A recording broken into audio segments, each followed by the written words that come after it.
Headlines brought to you by Chitale बंधू.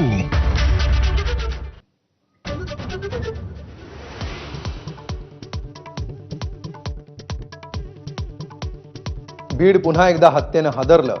जबर मारहाणीमध्ये truck चालकाचा मृत्यू. बीडमधील वाढत्या गुन्हेगारीवर पुन्हा एकदा राजकारणाला सुरुवात.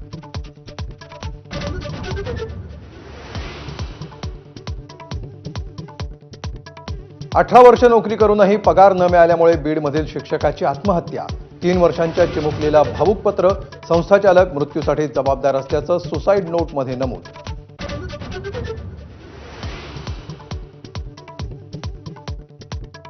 बीडमधील वाढत्या गुन्हेगारीवरून अंजली दमानी यांचा उपमुख्यमंत्री अजित पवारांवर निशाणा. अजित पवार कसले पालकमंत्री, एवढे गुन्हे घडतायत तरी एकदाच बीडला गेले. अंजली दमानी यांचा हल्लाबोल.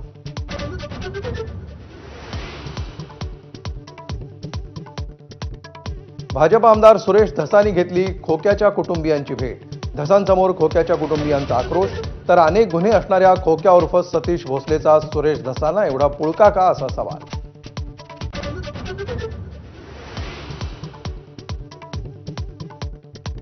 देवेंद्र फडणवीस आणि औरंगजेबामध्ये काही फरक नाही. काँग्रेसचे प्रदेशाध्यक्ष हर्षवर्धन सकपाळ यांची कठोर टीका. तर भाजपचा जोरदार पलटवार.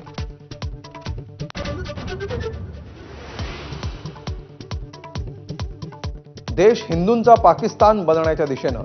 सामनामधून संजय राऊतांची रोखठोक टीका. मोदी काळाचं अंतिम पर्व सुरू झाल्याचं राऊतांचं निरीक्षण.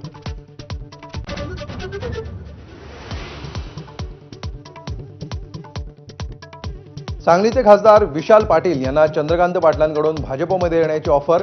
विशाल पाटलांची अजून 4 वर्ष खासदारकी असल्याची करून दिली जाणीव.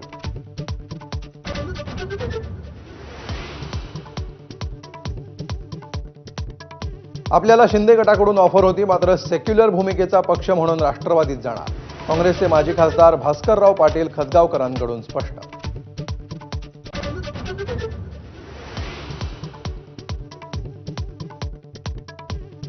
भाजपच्या विधान परिषद पोटनिवडणुकीत उमेदवारांची नावं जाहीर.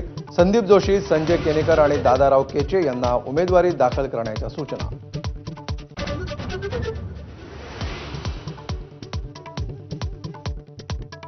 विधान परिषद पोटनिवडणुकीसाठी राष्ट्रवादी उमेदवाराचं नाव उद्या जाहीर होण्याची शक्यता.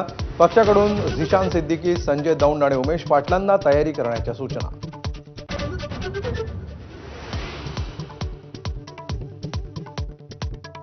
शिंदेंच्या शिवसेनेलाही विधान परिषद पोटनिवडणुकीत 1 जागा आणि इच्छुक 4. नाराजी टाळण्यासाठी आयत्या वेळी नाव जाहीर होण्याची शक्यता.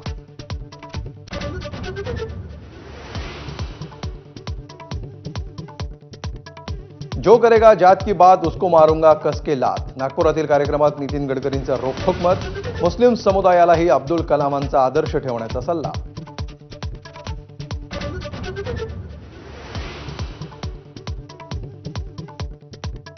लाडक्या बहिणीमुळे सरकारी तिजोरीवर ताण. रामदास कदमांपाठोपाठ क्रीडा युवक कल्याण मंत्री दत्ता भरणेंची कबुली.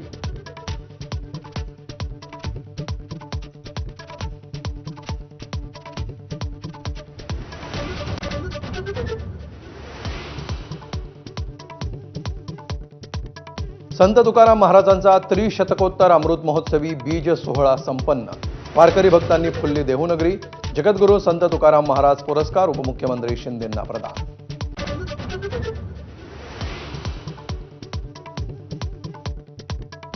पाकिस्तानात बलुचिस्तान लिबरेशन आर्मीचा लष्करावर भीषण हल्ला. 90 जवान मारल्याचा दावा. फिदाईन हल्ल्यानंतर लष्कराकडूनही जोरदार प्रत्युत्तर. Headlines brought to you by Chitale Bandhu. ब्रेकनंतर स्पेशल रिपोर्टमध्ये पुन्हा स्वागत. राज्यामध्ये लोकसभा आणि